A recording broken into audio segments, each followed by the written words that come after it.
제가 오늘 말씀드리는 핵심은 스피노프. 이런 말은 뭐 어떤 거냐면 영미권에서는 본 드라마 있으면 서브 드라마 하나 내는 거에서 출발했습니다. 기업 분할이라고도 하고요. 기업 인수 분할 합병이 도대체 어느 나라 말인가 하는데요. 초대 기업, 중견 기업까지는 일반적으로 보편적입니다. 예를 들어 본다면 해외는 휴레패커드가 PC는 좋았는데 프린터가 엉망이었어요. 리스크를 분할, 잘라버려.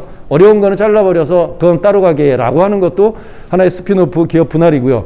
이베이에서 페이팔이 전 세계의 지불 결제 시장의 대부분을 장악하고 있는 페이팔은 이베이에서 분할했다는 거죠. 분할은 이런 관점이 보편적인 관점이고 우리나라는요. 인터파크 어마어마하잖아요. LG에서 사내벤처로 해서 분사했고요. 네이버는 삼성 SDS에서 분사했는데 네이버가 대한민국을 좌지우지할 정도로 성장하는 공룡 인프라 기업으로 됐잖아요. 한국의 최근은 어떠냐면요. 혹시 대표님 기업 중에서 대기업부터 출발했는데 중견기업, 중기업까지 갔습니다. 사내 벤처 프로그램을 중소벤처부로부터 지원받는 곳 혹시 있습니까? 1억을 지원받습니다. 이제는 이렇게 대표님 기업 중에서도 혹시라도 이 아이템 괜찮아. 저런 직원 괜찮은데 붙잡을 수 없어. 이런 아이템을 따로 분사를 시킬까 어떻게 할까라고 고민할 때 그냥 하시지 마시고 대표님의 힘으로 하시지 말고 중소벤처부가 지원하는 1억짜리 프로그램이 있습니다.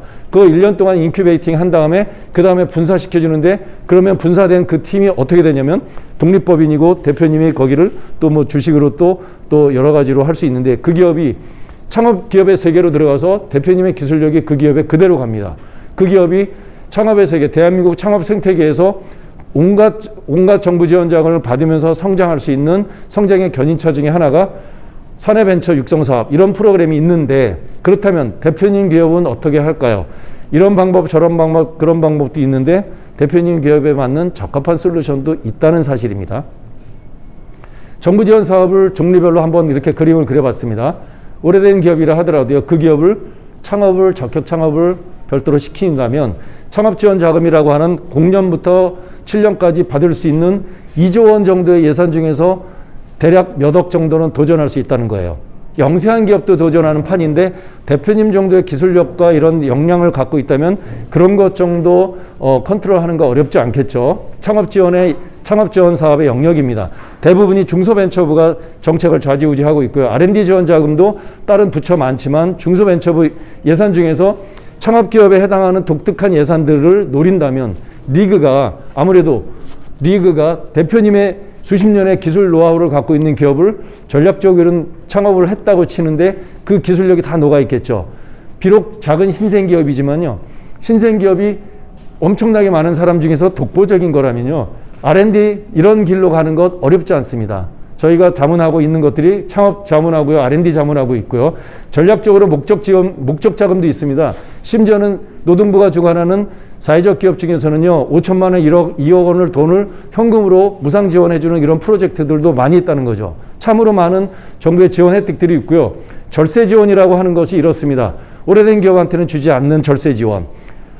법인세를요. 그렇게 해서 분사된 기업이 3년 안에 벤처를 받으면 그 이후에 수익을 날 때부터 최대 5년 정도까지 약 5, 6년 정도를 법인세를요. 반토막을 내줄 수 있다는 거죠.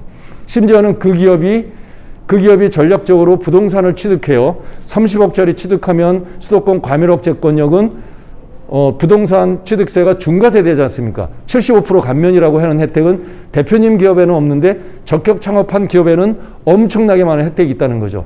절세를 통해서 조금 이후의 시간에 절세의 여왕께서 세금에 대해서도 이야기하겠지만 영역이 대표님 기업한테는 주어지지 않는 혜택을 생각만 바꿨더니 엄청나게 많은 혜택이 있을 수 있다는 겁니다. 기타 바우처라는 영역은 상상을 초월합니다. 대한민국은 제조기업이에요. 제조기업 때문에 국가가 살고 G7 이상으로 들어왔잖아요. 제조가 튼튼하니까요. 대한민국의 이게 미래가 제조업 대표님들의 손에 달려있잖아요. 이 모든 바우처들의 대부분들은요. 제조 현장의 스마트화와 관련된 게 집중적으로 합니다. 이 예산이 몇 조 원에 해당이 됩니다. 상상을 초월하지 않는 이런 예산.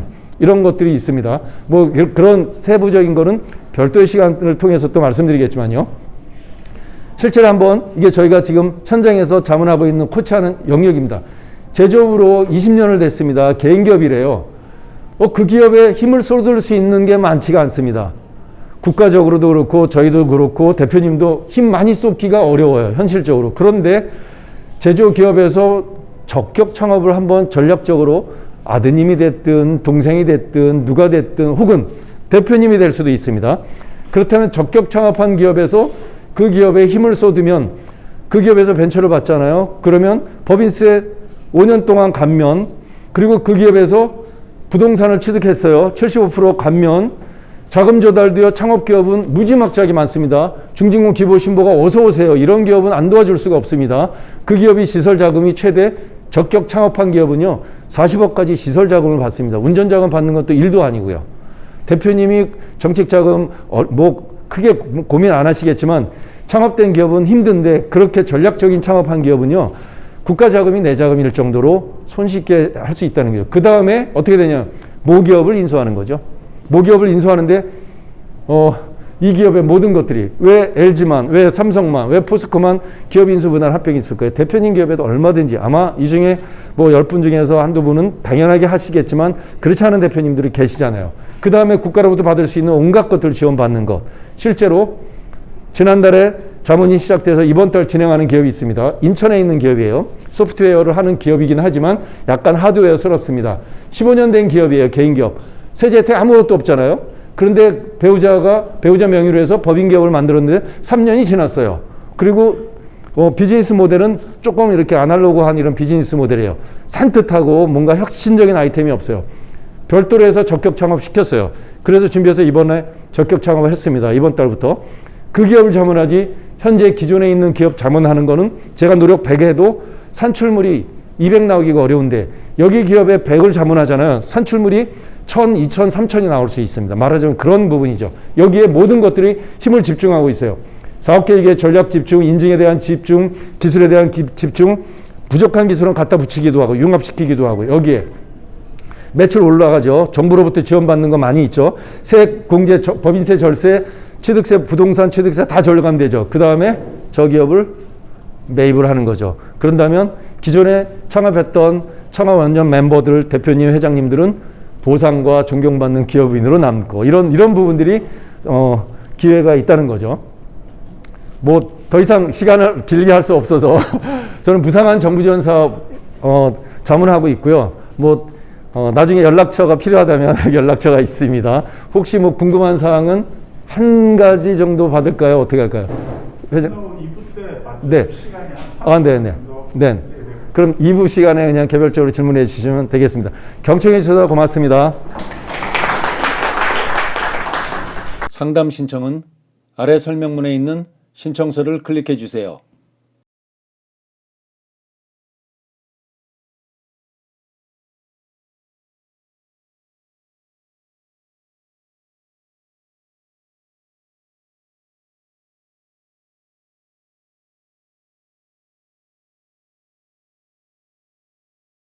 상담 신청은 아래 설명문에 있는 신청서를 클릭해 주세요.